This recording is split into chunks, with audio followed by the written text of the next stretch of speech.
India's own GPS system, called NavIC, is facing a new problem. One of its satellites has stopped working properly, raising questions about how reliable the system currently is. So what exactly happened and why does it matter? Let's break it down. To understand NavIC, we need to go back to the Kargil War in 1999. During the conflict, India asked the United States for access to GPS data over the region, but the US refused. That moment made one thing clear to India. In times of crisis, depending on another country's navigation system could be risky. So India decided to build its own satellite navigation system. That system eventually became NavIC, short for Navigation with Indian Constellation.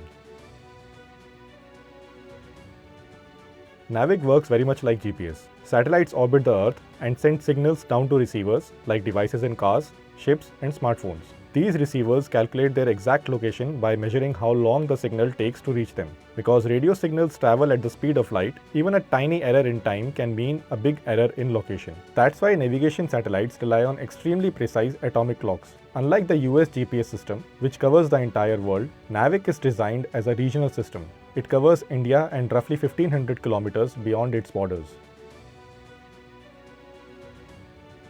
NavIC supports a wide range of services in India.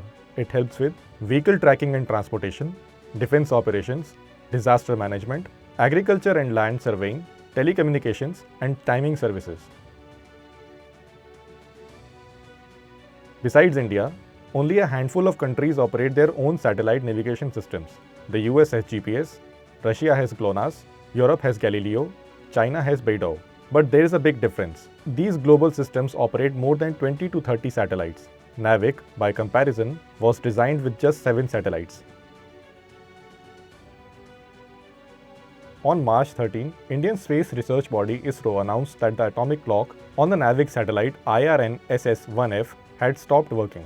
And that's a serious issue. Without a functioning atomic clock, the satellite can no longer provide accurate navigation signals. That means it can't help calculate location precisely. It may still broadcast messages, such as disaster alerts for fishermen, but it can't support accurate positioning.